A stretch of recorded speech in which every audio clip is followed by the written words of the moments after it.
Dear students, last video में हमने discuss किया था कि एलिमेंट ऑफ सिमेट्री, जिसमें हमने सबसे पहले देखा था आइडेंटिटी एलिमेंट, और उसके बाद हम डिस्कस कर रहे थे प्रॉपर एक्सिस ऑफ सिमेट्री। अब ये proper axis of symmetry actually बीच में ही रह गया, मेरा वीडियो जो है वो बीच में बंद हो गया था, तो इसलिए मैंने इसका एक और पार्ट बना दी कि थोड़ा सा पोर्शन जो है इसका समझाने से रह गया है। तो एक बार हम थोड़ा सा फिर से एक बार देख लेते हैं कि क्या क्या, थोड़ा शॉर्ट में, कि पिछली बार हमने क्या क्या चीज़ें सीखी थी। तो प्रॉपर एक्सिस ऑफ सिमेट्री में था जिसको हम सी एन से डिनोट करते हैं। तो ये एक्चुअल में ऐसी एक इमेजिनरी लाइन होती है जो मॉलिक्यूल में से पास हो, और अगर हम मॉलिक्यूल को उस लाइन के अलोंग रोटेट कराएं किसी पर्टिकुलर एंगल पर, तो अगर हमें इनडिस्टिंग्विशेबल कॉन्फ़िगरेशन, या कहना चाहिए कि इक्वलेंट कॉन्फ़िगरेशन अगर हमें मिल जाए, तो इसका मतलब वहाँ पर प्रॉपर एक्सिस ऑफ सिमेट्री है।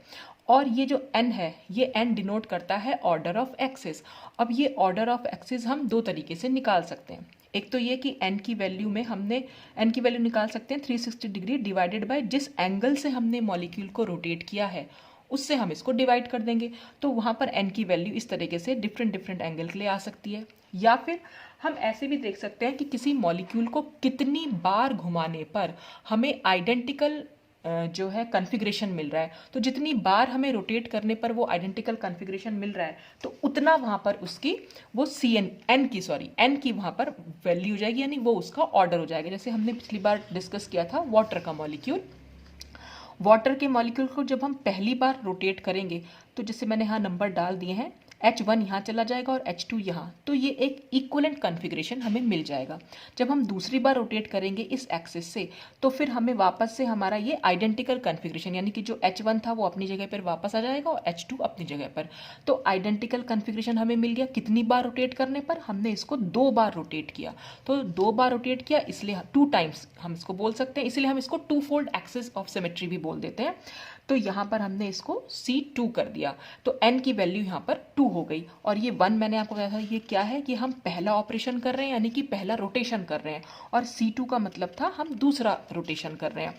और अगर हमें total number of operations count कर रहे हैं, तो देखने में तो ऐसा लग रहा है कि टोटल नंबर ऑफ ऑपरेशंस तो हमारे यहाँ पर 2 ही हैं, लेकिन अगर हम Cn के लिए काउंट करेंगे तो हमेशा वैल्यू होती है n-1 के इक्वल। तो जितना भी आपको n की वैल्यू दिख जाए, तो n-1 जो होते हैं वो हमारे Cn के नंबर ऑफ ऑपरेशंस होते हैं।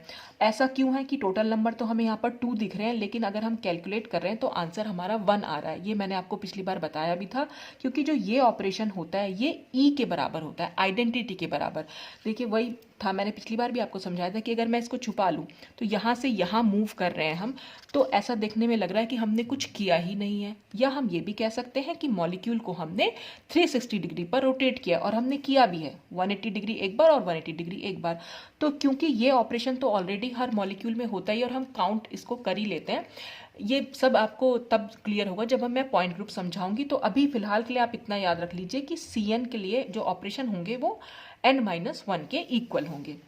फिर हमने BF3 मॉलिक्यूल को डिस्कस किया था, जिसमें हमने देखा था कि इसमें C3 एक्सिस भी है और C2 एक्सिस भी है। और मैंने आपको बताया था कि ऐसा मॉलिक्यूल जिसमें कभी हमें एक से ज़्यादा ऑर्डर वाली मिल जाए अगर एक्सिस ऑफ सिमेट्री, तो जो उसमें हायर ऑर्डर वाली एक्सिस ऑफ सिमेट्री होती है उसको हम कहते हैं प्रिंसिपल एक्सिस, और जो लोअर ऑर्डर वाली होगी उसको हम बोलेंगे सब्सिडरी एक्सिस।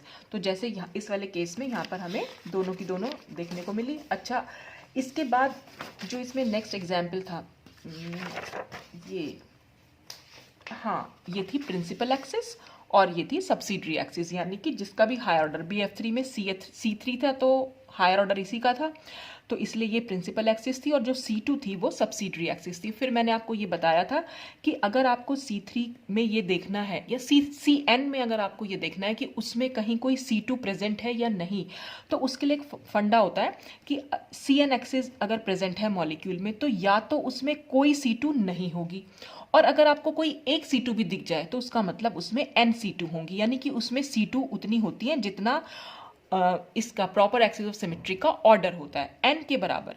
अगर है एक C2 भी अगर आपको दिख रही है तो इसका मतलब उसमें n C2 होंगी, और अगर आपको कोई C2 नहीं दिख रही है तो फिर तो 0 C2 है।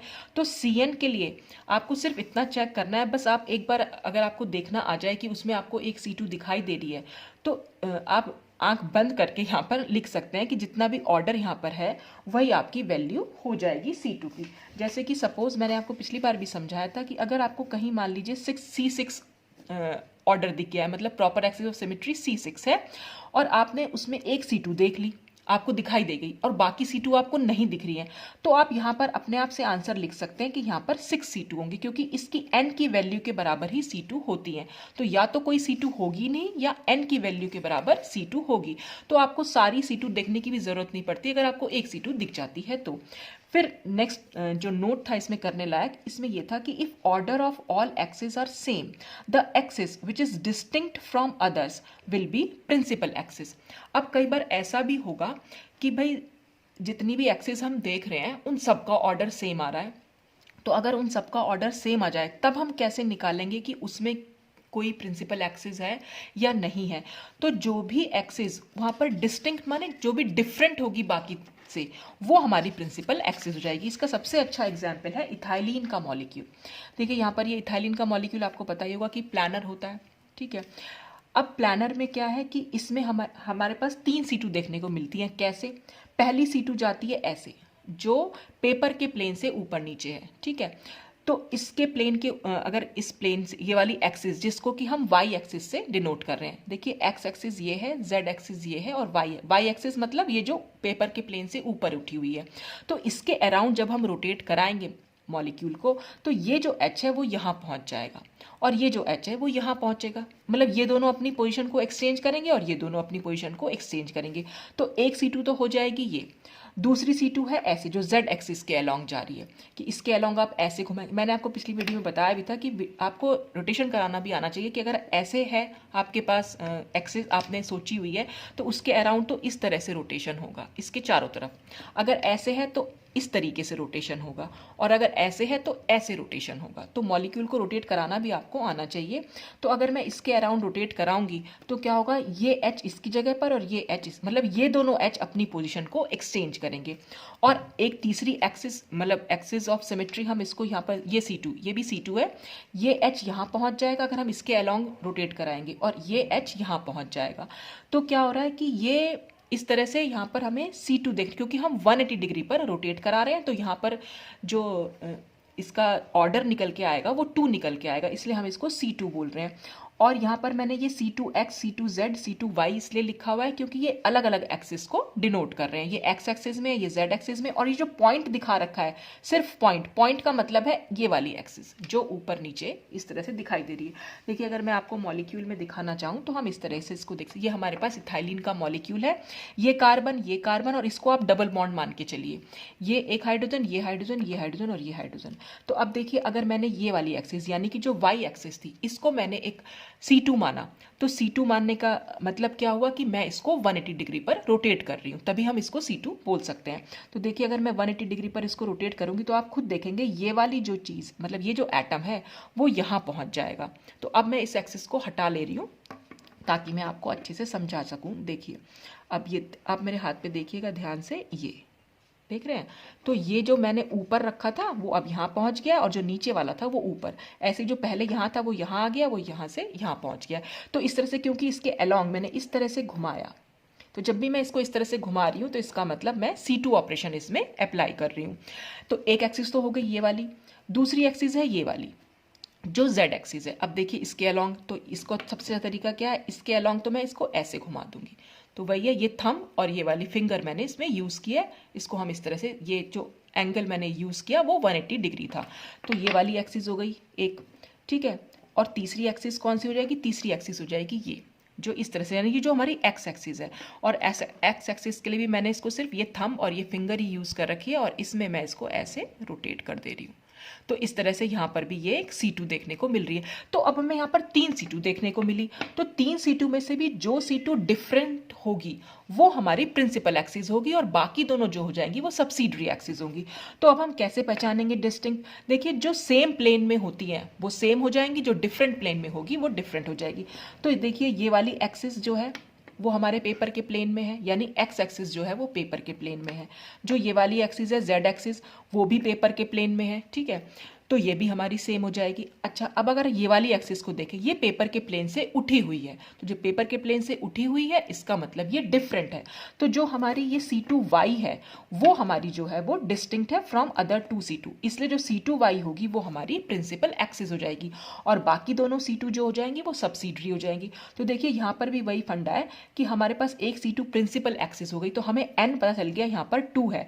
तो अब अगर हमें इसमें और C2 दिख रही हैं सब्सिडरी निकालने के लिए, तो क्योंकि हमें एक C2 ये दिख रही है और दूसरी C2 यहाँ दिख रही है, तो 2 C2 हो जाएंगे। तो जो n की वैल्यू होती है वही C2 की भी वैल्यू होती है अगर C2 वहाँ पर प्रेजेंट है तो यहाँ पर एक प्रिंसिपल एक्सिस C2 हो गई और बाकी की दोनों C2 जो हो गई वो सब्सिडरी एक्सिस हो गई है। ठीक है, अब नेक्स्ट है इसमें कि n वैल्यू जो होती है Cn में वो वेरी कर सकती है 2 से इन्फिनिटिव तक, यानी C2 हो सकती है C3, C4, C5, C6, इस तरह से करते करते हम C इन्फिनिटिव तक पहुंच सकते हैं। तो C2, C3 और C4 का भी एग्जाम्पल हमने लास्ट टर्न पे डिस्कस किया था, PTCl4 वाला। तो वहां पर भी C4 था तो प्रिंसिपल एक्सिस थी और 4 C2 थी, क्योंकि n का ऑर्डर 4 आ रहा था तो जो ऑर्डर था वो 4 निकला था, इसलिए वहां पर 4 C2 भी पॉसिबल थी। वो मैंने लास्ट वीडियो में डिस्कस किया था, आप वहां पर जाकर चेक कर सकते हैं। तो अब ये C इन्फिनिटिव कैसे पॉसिबल है, ये जनरली लीनियर मॉलिक्यूल में प्रेजेंट होती है। तो लीनियर मॉलिक्यूल में अगर हम HCl की बात करें, HCl एक लीनियर मॉलिक्यूल है और इसमें जो ये x एक्सिस जा रही है ये एक्चुअल में C इन्फिनिटिव है। अब C इन्फिनिटिव क्यों हम बोल रहे हैं इसको, देखिए ये जो n की वैल्यू निकल रही थी वो हम क्या कर रहे थे कि 360 से उस थीटा को डिवाइड कर रहे थे जिसके थ्रू हम उसको रोटेट कर रहे हैं मॉलिक्यूल को। तो देखिए सपोज ये हमारा HCl है, ये H और ये Cl है। अब ये वाली एक्सिस जो मेरा पेन है, ये वाली एक्सिस जो है वो C इन्फिनिटिव हम इसको क्यों बोल रहे हैं, क्योंकि जब मैं इसको रोटेट कर रही हूँ धीरे धीरे, आप इसको अगर 0 डिग्री एंगल पर भी मतलब ऐसे रोटेट कर रहे हैं तो ये अपनी ही एक्सिस पर, यानी जो बॉन्ड एक्सिस है इस पर ही ये एटम्स जो है वो रोटेट होते चले जाएंगे। तो इस पर अगर हम रोटेट कर रहे हैं तो इसका मतलब हम 0 डिग्री रोटेशन कर रहे हैं। बिल्कुल ज़रा सा भी अगर आप घुमाएंगे, बहुत ज़रा सा भी घुमाएंगे तो भी आपको यहाँ पर मिलेगा कुछ ना कुछ। तो अगर हम 0 से इसको डिवाइड कर देंगे तो हमारी इन्फिनिटिव आएगी वैल्यू, तो n की वैल्यू जो है इसलिए यहाँ पर इन्फिनिटिव होती है। तो क्योंकि ये अपनी बॉन्ड एक्सिस पर ही रोटेट कर रहे हैं मॉलिक्यूल जो एटम्स हैं, तो वो इसलिए यहाँ पर हम इसको C इन्फिनिटिव मान के चल रहे हैं, क्योंकि जो एंगल हम रोटेट कर रहे हैं वो तो एक्चुअल में कुछ है ही नहीं, समझ लीजिए। तो वो 0 डिग्री हम उसको मान ले रहे हैं, तो 0 डिग्री है तो 0 से अगर हम इसको डिवाइड करेंगे तो इन्फिनिटिव आएगी। तो HCl में C इन्फिनिटिव प्रेजेंट होती है। ऐसा ही एक लीनियर मॉलिक्यूल है हमारा CO2। अगर हम CO2 में देखें तो फिर ये वाली वही, अगर हम CO2 की बात करें तो इसमें क्या होगा, दोनों तरफ हमारे सेम एटम्स जो है वो जुड़े हुए होंगे। तो अगर दोनों तरफ सेम एटम, जैसे सपोज ये हमने ले लिया, तो ये भी ऑक्सीजन है ये भी ऑक्सीजन और बीच में आप समझ लीजिए कि कार्बन है, ठीक है। तो फिर ये वाली एक्सिस जो होगी ये तो हमारी C इन्फिनिटिव हो ही जाएगी, जो पेन वाली जो साइड बना रखी है, यानी कि जो x एक्सिस है वो तो हमारी C इन्फिनिटिव है, क्योंकि मैं अगर धीरे धीरे धीरे धीरे घुमाऊंगी ये अपनी बॉन्ड एक्सिस पर ही रोटेट हो रहा है।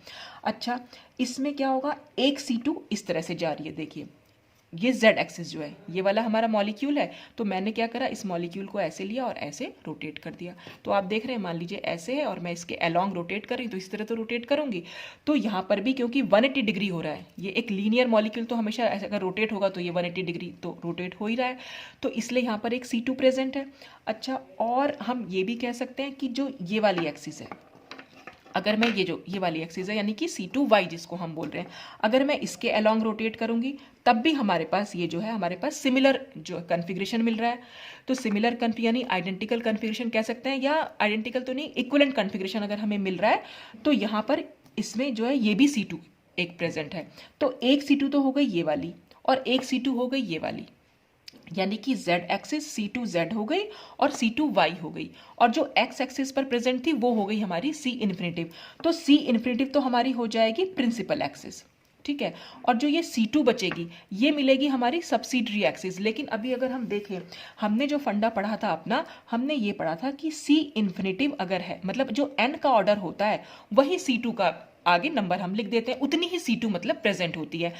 या तो कोई C2 प्रेजेंट नहीं होगी, लेकिन अगर आपको एक C2 भी दिख रही है तो इसका मतलब उसमें जो n का ऑर्डर यहाँ लिखा हुआ है वही उतनी ही C2 यहाँ पर प्रेजेंट होगी। तो क्योंकि यहाँ पर ऑर्डर जो है वो इन्फिनिटिव आ रहा है, यहाँ पर सी इन्फिनेटिव प्रेजेंट है, तो इसलिए इसका मतलब इसमें इन्फिनेटिव C2 ही प्रेजेंट है। अब वो इन्फिनेटिव C2 आ कैसे रही है, क्योंकि हम तो सिर्फ दो ही C2 को देख पा रहे हैं, एक C2 तो ऐसे है और दूसरी C2 ऐसे है, तो वो जो बाकी की इन्फिनेटिव जिसको हम कह रहे हैं वो कहाँ पर प्रेजेंट है। अगर ये y एक्सिस है और ये वाली z एक्सिस है, मान लीजिए ये मैंने ऐसे बना दिया, ये y एक्सिस है और ये z एक्सिस है, तो जो ये हमारा प्लेन बनेगा YZ प्लेन, इस YZ प्लेन में वो सारी एक्सिस C2 प्रेजेंट है यहाँ पर। तो और वो कैसे प्रेजेंट है, देखिए अगर मैं ये मॉलिक्यूल ले लिया सपोज, ठीक है, और ये मैं इसको y मान के चल रही थी और ये हमारा हो जाएगा z। अगर मैं इसको, ये y एक्सिस है जो मैंने हाथ में ले रखी है और जो नीचे छोड़ रखी है वो है हमारी z एक्सिस। तो अगर मैं इनके बीच में सपोज मैं इस पर ले लूँ, इन दोनों के बीच में बहुत छोटे छोटे छोटे एंगल पर भी अगर मैं रोटेट करवाऊंगी इसको इस एक्सिस के थ्रू, तो देखिए कितनी सारी C2 यहाँ पर पॉसिबल होंगी, आप खुद समझ सकते हैं। वो y और z प्लेन के बीच में प्रेजेंट है बहुत छोटे छोटे एंगल पर। और वो छोटे छोटे एंगल हम कैसे बना सकते हैं, देखिए पहली वाली अगर मैंने C2 जब y में ली थी तो बिल्कुल सीधी खड़ी हुई थी, ठीक है, मैं इसको थोड़ा सा टेढ़ा कर दूं, मतलब थोड़ा सा टिल्ट कर दूं।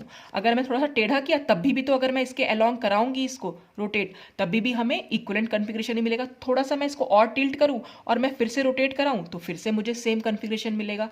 मैं थोड़ा सा और टिल्ट करूं फिर इसको कराऊं तो भी तो इस तरह से बहुत छोटे छोटे छोटे छोटे एंगल पर अगर मैं इसको एक्सिस को टिल्ट कराती चली जाऊंगी और इसके अराउंड मॉलिक्यूल को रोटेट कराऊंगी तो मुझे हमेशा इक्विवेलेंट कॉन्फ़िगरेशन मिलेंगे और वो हमारी C2 एक्सिस होगी, ठीक है। तो इसलिए यहाँ पर जो होती हैं वो इन्फिनेटिव C2 जो है प्रेजेंट होती हैं।